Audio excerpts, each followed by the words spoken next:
Olá, sejam bem-vindos ao Campus no Ar, um programa da TAG TV, a Web TV da Universidade Metodista de São Paulo, em parceria com a TVT. Eu sou a Mariana Costa e estamos aqui no campus de São Bernardo do Campo.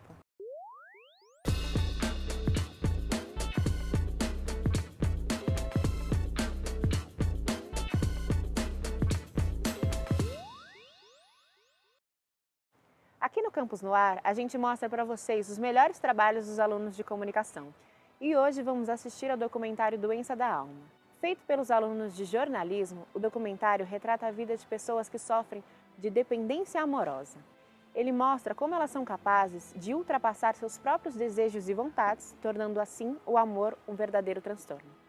Vamos ver agora essa doença de amar demais.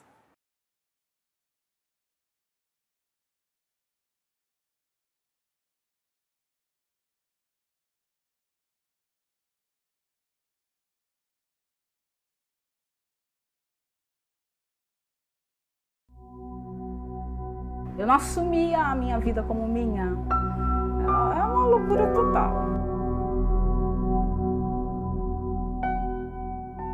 Eu alimentava a doença dele e vice-versa. Acabou virando um jogo, isso é um jogo o tempo todo. Eu fui buscando formas de ser aceito, de tentar ser diferente daquilo que eu era, né? Para ser aceito, para ser amado, né? A gente tinha momentos muito bons, a gente ficava muito bem, só que a maior parte do tempo era a cobrança, a loucura.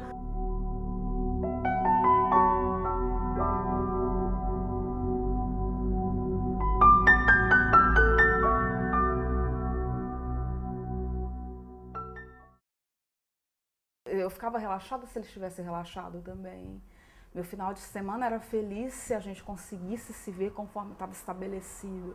Então, a minha vida passou a ficar sob dependência da liberdade ou da não liberdade dele. Quem estava de fora achava que era um amor assim de novela, né? Quando na verdade a gente tinha ódio um do outro, né? Mas é interessante porque a gente não conseguia se livrar mesmo. E o que eu fazia? Toda a responsabilidade do relacionamento era minha, toda a culpa do relacionamento era minha, toda a despesa no relacionamento era minha. E eu fazia isso de uma forma tão automática que eu não percebia que eu amava de forma excessiva, que eu amava de forma enganosa até.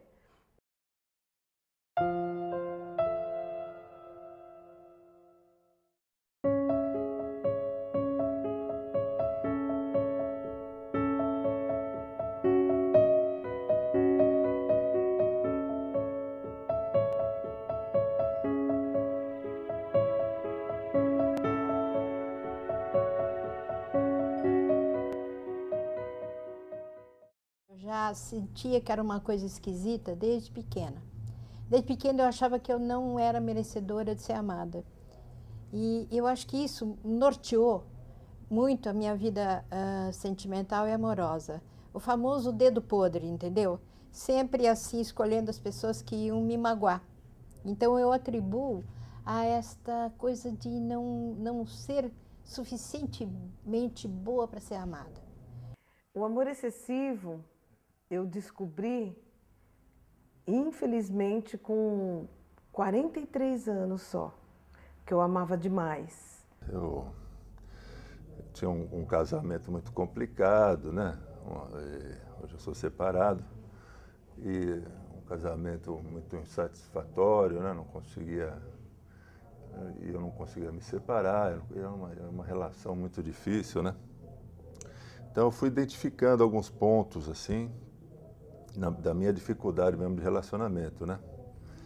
E foi aí que eu através da literatura e dos conceitos de codependência, que eu fui me identificando, fui me encaixando no programa aos poucos, né? O que me ajudou a visualizar foi quando eu estava me submetendo a ser agredida fisicamente. Aí eu falei, opa, esse é o estopim.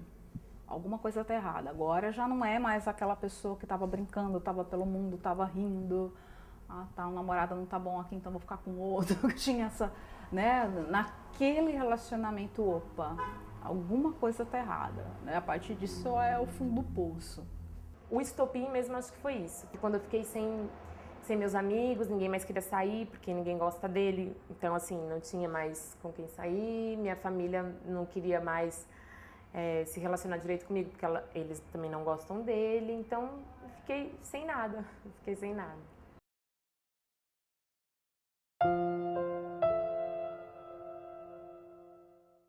O que aconteceu? Eu gostava tanto dele, eu gostava que eu entrei num mecanismo que hoje se chama negação. Eu negava evidências que ele não prestava. Eu negava. Eu achava que tudo era lindo, maravilhoso. E quando ele estava de mau humor, eu sentia que eu que tinha falhado. Eu que precisava fazer uma comidinha mais gostosa, que eu devia arrumar melhor minha casa. Eu trabalhava pra caramba. Procurava essa coisa voltada para o outro, né? Buscava relações com pessoas indisponíveis. O que é uma pessoa indisponível? É uma pessoa casada, né? É uma prostituta, então uma pessoa que não te quer, né? Visivelmente não se interessa por você, ou uma pessoa problemática emocionalmente, uma pessoa que precisaria estar em tratamento e não está, né? Um alcoólatra, ou uma pessoa viciada em droga. Então não tinha muita...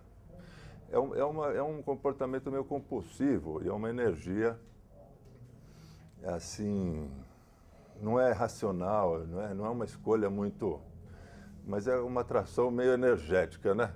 Porque eu tinha essa referência, assim, de me relacionar com pessoas que não tinham disponibilidade, de tentar salvar o outro, né? Então, foi isso que eu acho que eu aprendi, assim, desde a infância, nessa situação de abandono, né? Eu achava que precisava e muito, né? Eu tinha um medo de ficar só e depois ele contribuía muito com isso. Ele era muito sedutor, né? Ele era um pai, ele era um irmão, ele era um amigão, ele era um super-homem.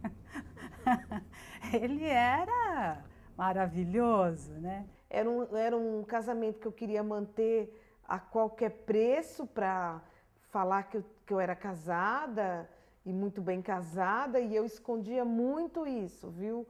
O olho roxo, eu caí da escada. O braço roxo, a vassoura caiu em cima de mim e me machucou. Eu nunca admitia que eu tinha sido agredida pelo ex-marido. E aí eu buscava essas compensações, né? E não era só no amante, não, era em bebida também. Eu tinha compulsão por bebida.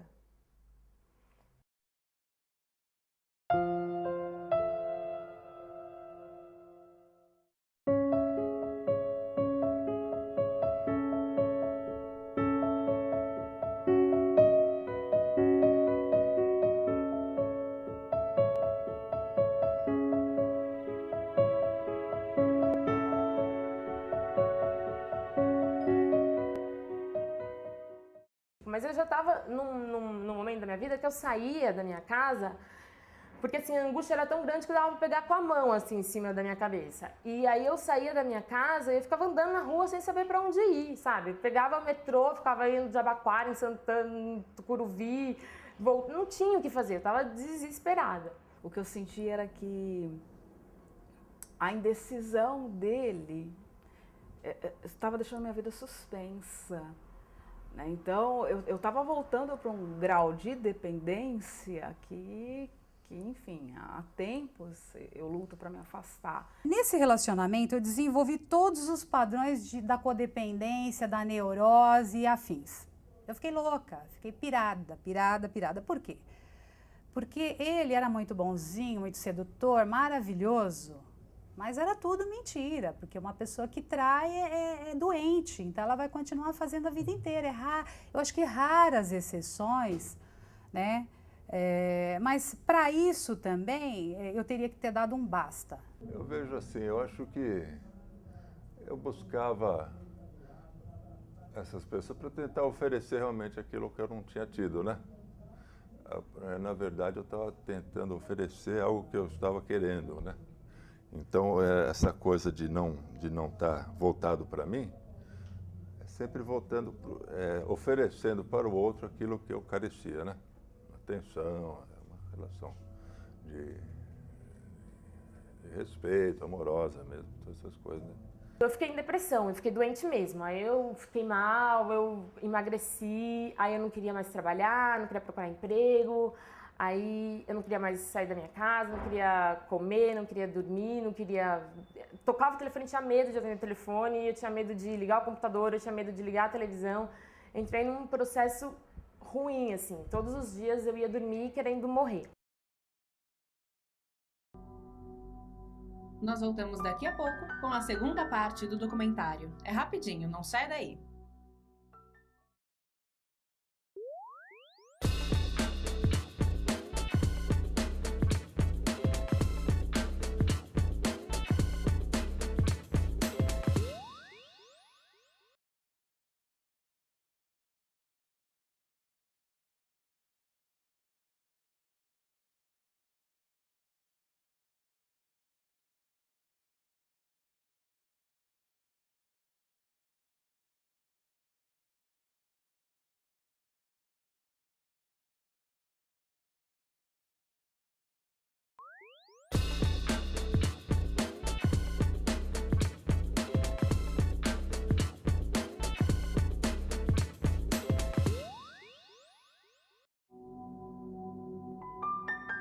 Voltamos com Doença da Alma.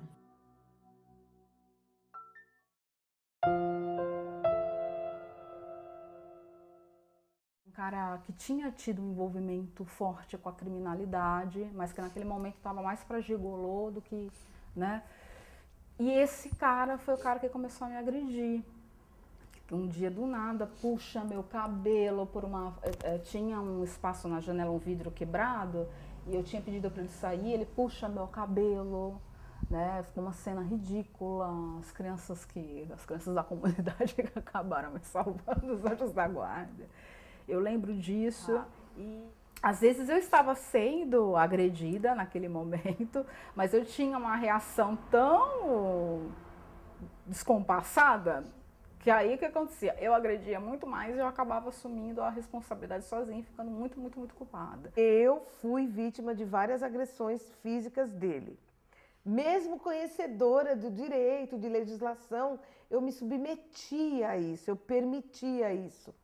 Ele me criticava muito sobre o excesso de peso, a minha forma de trabalhar, o meu jeito de ser, o meu jeito de me vestir e principalmente o meu jeito de me relacionar com as pessoas. Eu achava que ele me protegia e na verdade ele era assim, ele era um semideus, um deus negro, o meu pai, a personalidade masculina que me protegeria como eu aprendi. E eu achava que eu não ia conseguir uma vida melhor do que aquela. Aquilo incorporou a minha característica, a minha personalidade. Apanhar, ficar quieta, receber insulto, receber grito, xingo, crítica, perder o direito de ir e vir.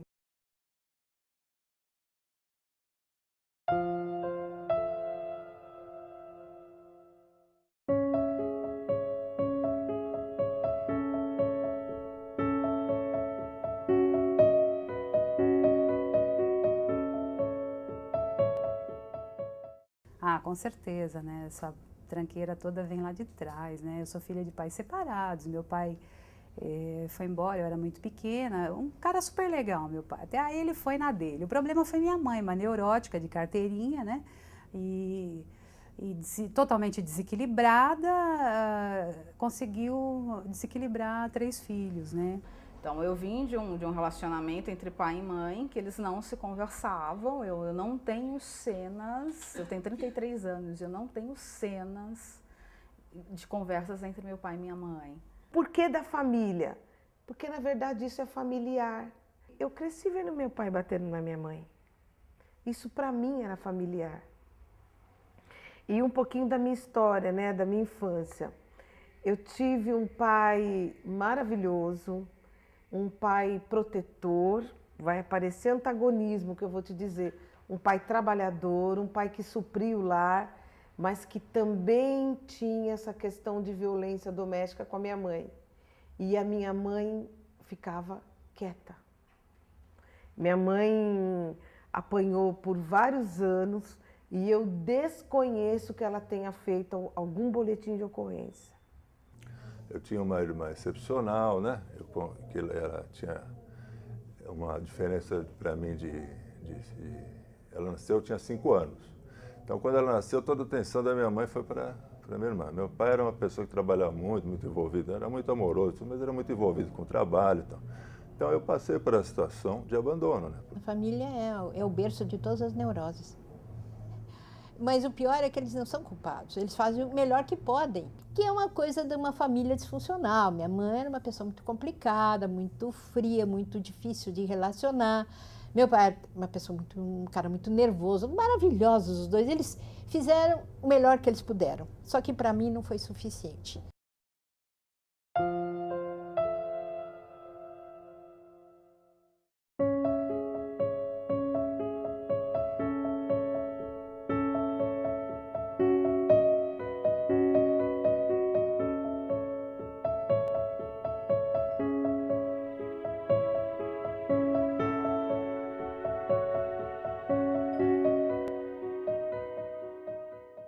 Foi onde eu saí da depressão, larguei remédios e procurei, né, ficar bem comigo mesma. Aí durou uns 5 anos, mais ou menos, de solidão, tentando me relacionar e não conseguia. Quando eu me vi num fundo de poço, né, e foi quando eu entrei para o grupo e comecei a me identificar, né? Eu acho que eu tenho condição de me relacionar bem, como antes eu conseguia de forma fácil. Eu acho que o homem tem mais dificuldade de buscar ajuda, né? Até uma questão cultural, de não querer se expor, né? E eu acho que a mulher tem mais coragem também. A mulher, naturalmente, tem mais coragem que o homem. No começo foi muito difícil. Esse espelhamento, né? Esta identificação provoca uma dor profunda. Então, eu frequentei algumas reuniões de corda e fugi. Mas estava difícil administrar o volume de emoções e sentimentos que estavam chegando. E é o sentimento de que eu tinha sido codependente a minha vida inteira. E que se eu conhecesse essa irmandade há mais tempo, eu teria evitado muitas posso falar uma palavra? Muitas cagadas. Nossa, como eu teria agido diferente em muitas circunstâncias. Eu vejo essas pessoas andando na rua, assim, esses mendigos, e eu me via daquele jeito, assim. Eu me via andando louca, falando sozinha, desesperada. Era como eu estava me sentindo. E eu tinha certeza que isso não ia passar. A sensação de quem tem depressão é a sensação de que isso não vai passar, isso não vai acabar nunca, que é um inferno branco que vai te engolindo e não vai acabar. E aí teve um dia que eu fui trabalhar, estava muito mal, eu estava pensando, sabe, em fazer uma besteira. E aí eu falei assim, não, eu preciso de ajuda. Aí eu liguei para uma amiga e essa minha amiga me recomendou um psicanalista.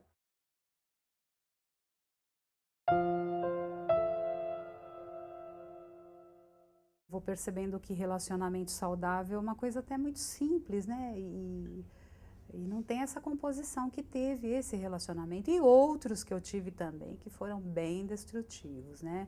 Eu só acabei com a minha autoestima, o amor próprio mesmo nunca apareceu, né? Hoje eu tô afim de achar esse cara em primeiro lugar, o amor próprio, né? Depois o lá fora, que aí fica mais fácil até, penso eu, né? Eu não me considero uma pessoa curada, eu me considero doente ainda. Mas eu acho que eu estou melhorando, assim, eu acho que o primeiro passo eu já dei, é saber que a minha vida não acabou e nem vai acabar, assim. Se de fato eu romper todas as relações que eu tenho com essa pessoa, se a gente nunca mais se vê, nunca mais se falar, enfim, minha vida não vai acabar por isso. Minha vida vai continuar, eu vivi 23 anos e vou continuar vivendo, assim, eu não tenho nenhuma dúvida disso. Finalmente, eu consegui dar um nome para a minha doença, que eu vinha me acompanhando desde a pré-adolescência, essa coisa de me sentir inadequada, não sentir digna de ser amada. E o fato de dar um nome para a doença me deu um sentido da minha vida, me explicou o que tinha acontecido. Eu estou recuperada. Eu entendo que essa doença de amar demais é uma doença de alma e ela está enraizada na minha personalidade. Se eu não tomar cuidado, eu vou fazer tudo de novo. Eu não estou curada, mas eu tenho controle, eu mantenho controle disso tudo. Se eu não cuidar, eu vou começar a amar de forma excessiva de novo, porque eu ainda tenho um vazio dentro de mim.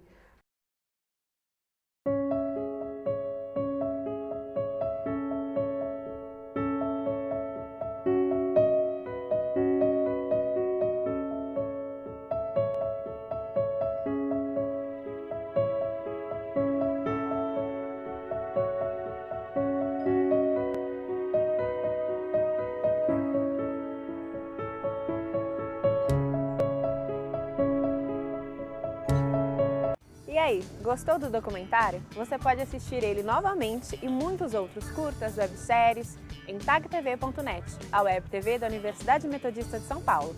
Vejo vocês no próximo programa. Tchau, tchau!